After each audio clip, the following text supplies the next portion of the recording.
Okay, so we've now installed the siding up to our gable, and now we are running into our angle cuts.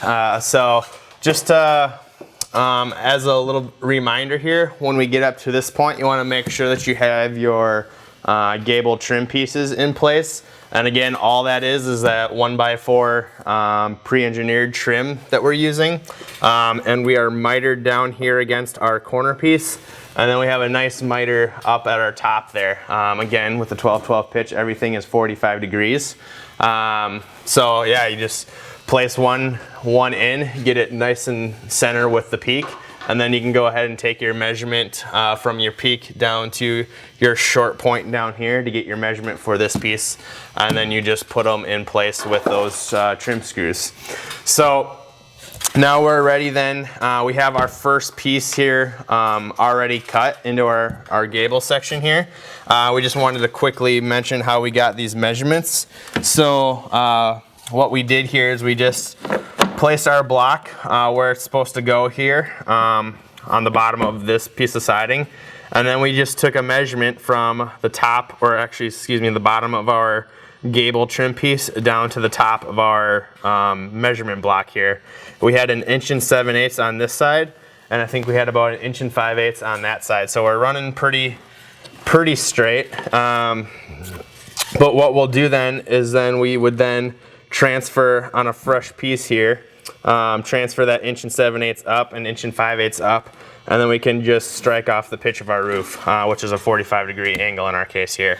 And then it fit nice and neat here. So what we can do then for getting the angle of our next piece, all you have to do is slide your block up here, figure out where it comes into your trim piece here, and we can do the same on this side.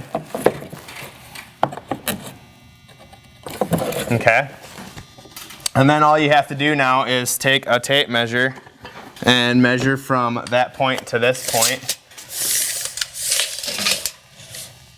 which we have 81 3/4. So that measurement is a tight measurement. I like to subtract 1/4 inch to give us our play. So we're gonna go ahead and cut our next piece here at 81.5 inches. And that's gonna be from long point to long point. So a good tip, as long as your pieces are running nice and straight, what you can do is you can have that person figure out what that measurement is, which should be 7 inches. That's our 7-inch reveal. And they can go ahead and mark these out before you actually put this piece in place. And then they can go ahead and take that measurement before you actually put this piece up.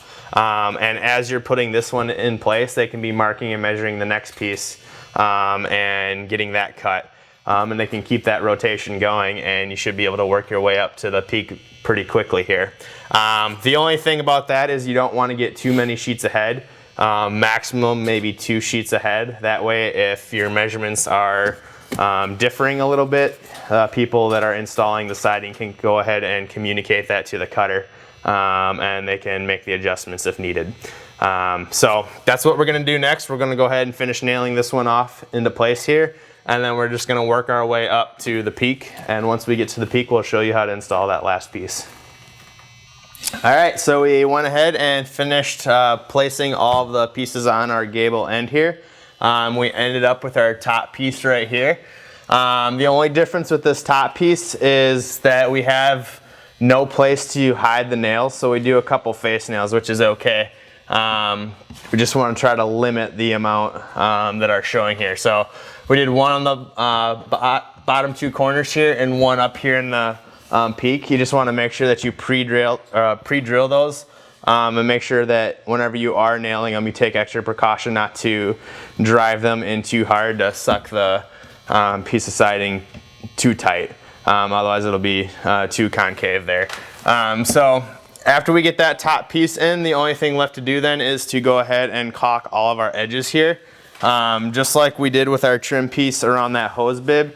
We're gonna just put just enough caulk in there to run right along each edge to make a nice finished look. After the caulking is done, then you can go ahead and prime and paint, and then your wall is completely finished.